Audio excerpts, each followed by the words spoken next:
Hi, this is Jerry Farrelly. I'm here today with Carla Rosetta from Superior Rate Mortgage. There's been so much talk about appraisals, dropping mortgage contingencies, this, that, and the other thing. My head was starting to get dizzy, so I said, you know what? I'm going to bring my friend Carla in so that we can talk about it. Carla, before we get started, can you tell us a little bit about Superior Rate Mortgage, where you guys are located and all that great stuff? Absolutely. Okay, so Superior Rate Mortgage, right now we're located in North Andover, right on 114. We've been in business for 7 years. Same as us. Yep. Oh, yeah. Yep. My husband and I own the business. We're very local. We both live right here in North Reading. Yep. And And you do all kinds of lending.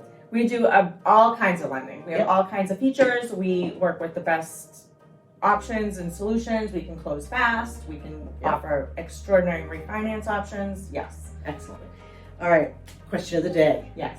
So I am a buyer's agent, and my buyer is dropping all contingencies because they have to get this house. Yeah. Let's talk about the first one that's being dropped a lot, and that's the appraisal clause. Yes. I think there's a lot of confusion, at least I know I'm confused sometimes with this, Yes. about what it means when we drop the appraisal clause and then the appraisal doesn't come in. Okay. Is it based on the amount that the buyers are going to borrow, or is it based on the price of the house? It is based on the appraised value of the house. Okay. Okay. So if you are waiving your appraisal contingency,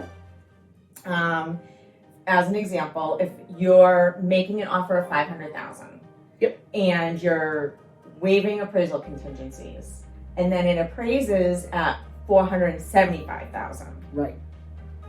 Whatever your down payment is going to be cut short by the $25,000, meaning $25,000 is going towards a premium or just money that you're willing to pay to secure this house. Right. It is not going to go towards your principal balance. It is not going to go towards your loan to value.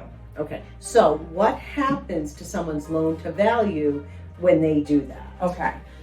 So it's really important to understand and talk with your loan officer because not obviously, but assuming you're getting a mortgage for the property, you're probably approved based on numbers, right? Loan to value, there's always maximum loan to value.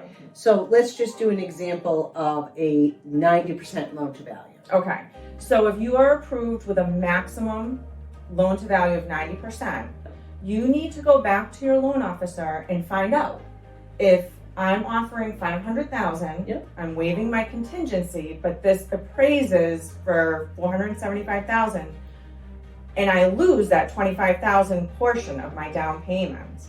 What is that going to put my loan to value at with my loan? Right. Because if the maximum is 90 and you lose the $25,000 and your loan to value goes to 93, that might mean you're not getting your mortgage. So it really is case by case, and you really have to determine whether or not you're willing to pay a premium. On top of the premium you're already paying for the house. Right. Then you're going to pay a premium for the mortgage itself. Right. I mean, it might change the rate. Yeah. So say you can still get approved, right? Yep. After the loan to value goes up. Right. It might change your rate. It's definitely going to change your PMI, private mortgage insurance, if you're over the 80% loan to value. So, and that might affect your debt to income ratio. So there's a lot to it. As long as your eyes wide open. Yeah. But you really need to talk to your loan officer. Understand the ramifications of dropping an appraisal clause and what could happen with that. So in the past, we all know this is the market. My borrowers do come back to me, and actually agent from your office encouraged the borrower to come back to me.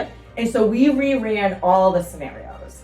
If we're offering $500,000, it comes in at $475. If it comes in at $450, if it comes in $425. So we knew exactly what this picture was going to look like if the appraised value came in less when we waived the mortgage. And I think that that's the safest thing to do for the buyer, the buyer's agent, but also for the seller and the seller's agent. You want to make sure that you have a strong candidate out there that can.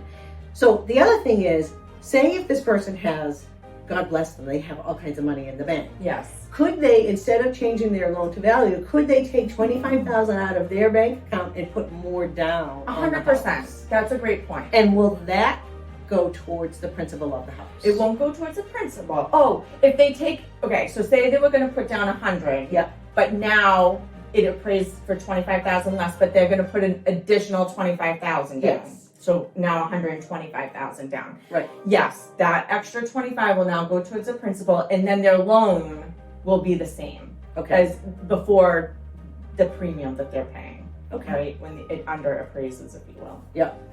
Perfect. All right. I think that answers that question. Excellent. Good. Thank you. Yeah, my pleasure. Thanks. The next topic we're going to talk about in a few minutes is what happens when the buyer drops all contingencies, including the mortgage contingency. That's another thing that's happening out there that I myself want to be educated on. So stay tuned and we'll be right back. Can you tell us what happens when someone drops that mortgage contingency? Okay, so as you probably know from being in business for a long time, or years, many years, in mortgages and in real estate, things change fast. Yeah. And they're throughout the process, once your offer is accepted, things go into process, like it gets real, if you will, and all the documents, your bank statements, everything starts to get pulled. Underwriters are looking at all the nitty-gritty information. There might be something that triggers a question, and at that point, your mortgage could have a problem that cannot be resolved. Your mortgage approval, if you will. So when you drop your mortgage contingency, there's just no guarantees, even when you're approved, pre-approved. Right. You've submitted your most recent pay stubs, you've answered preliminary questions. But after that, there really gets into some digging into the whole process, where your deposits are coming from, your bank statements, your work history, ability to verify your income with your employer. Credit. We should have already purchased. Oh, I know. Well, or like if you go out and get a new lease on a car or apply for new credit. I mean, It happens all the time, by the way. it happens all the time. Don't do it if you're trying to buy a house. Yes. So it's extremely risky, and I do not recommend it ever. I really don't. Okay, so we don't recommend it, but it's happening. Okay. And people are doing it. Yeah.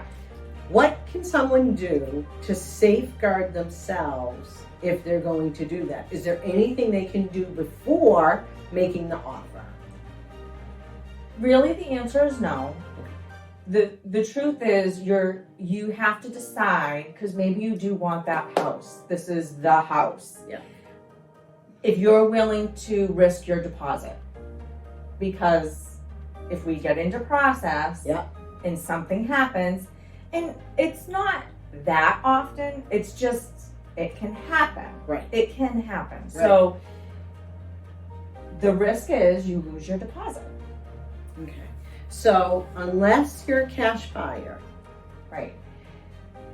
Unless you have cash in the bank, that if you do not get your mortgage and you can make up the difference, you're right. Which God bless people can do that, and I don't know how they do it, but you do not recommend dropping that mortgage contingency. I really don't. Okay. Unless, and again, maybe your deposit's $40,000 and you're willing to lose the 40, and you have another 40 sitting over here, where if you lose this deposit, maybe you can go try to purchase another house with the other 40.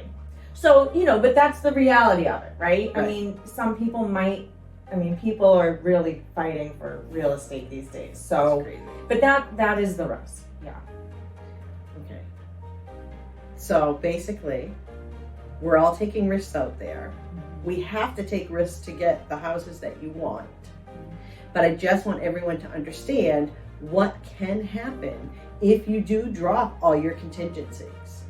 So I just wanted this to be an education for myself, for my realtors, and for everybody out there just so that buyers understand that there is a great risk involved when dropping your appraisal clause and your mortgage contingency.